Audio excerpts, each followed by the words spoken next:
বুকে হাত দিয়ে বলেন তো, একটা আওয়ামী লীগ নেতার গায়ের উপর কোন ইউনিয়নে, কোন ওয়ার্ডে, কোন গ্রামে, কোন পৌরসভায়, কোন বিভাগে, কোন রাজধানীতে আমরা আমাদের নেতা কর্মীরা গায়ে হাত তুলেছি?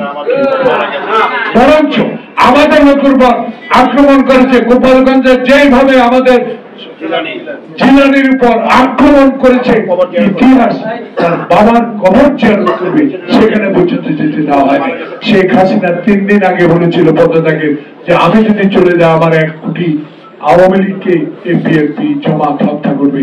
বুকে হাত দিয়ে বলেন তো, একটা আওয়ামী লীগ নেতার গায়ের উপর কোন ইউনিয়নে, কোন ওয়ার্ডে, কোন গ্রামে, কোন পৌরসভায়, কোন বিভাগে, কোন রাজধানীতে আমরা আমাদের নেতা কর্মীরা গায়ে হাত তুলেছি?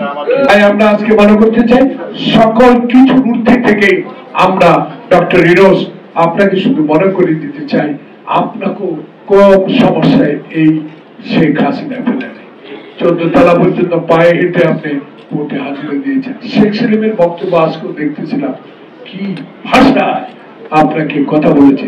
কেন এখনো তারা গ্রেপ্তার হয়? কেন তারা এখনো গ্রেপ্তার হয় না? কোথায় হারুন বিপ্লব মেহেদী, যারা আমার বিএনপি অফিস তছনছ করে ভেঙে আমার নেতাদেরকে গ্রেপ্তার করেছে?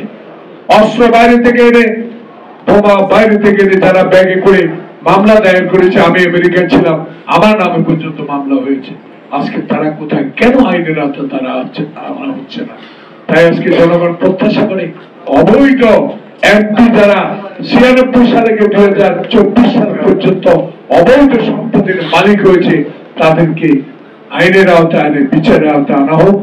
বাংলাদেশের ছাত্রলীগ যুবলীগের কাছে যত অস্ত্র আছে, আধুনিক অস্ত্র, সে অস্ত্র বাংলাদেশে আওয়ামী আমলের সময় যেই সকল ওসিগুলার থানায় দায়িত্ব ছিল তাদেরকে ডেকে জিজ্ঞাসা করেন, তারা নাম বলে দিতে পারবে, বাড়ির নাম বলে দিতে পারবে, বাপের নাম বলে দিতে পারবে, অস্ত্র কোথায় আছে সেটাও বলে দিতে পারবে।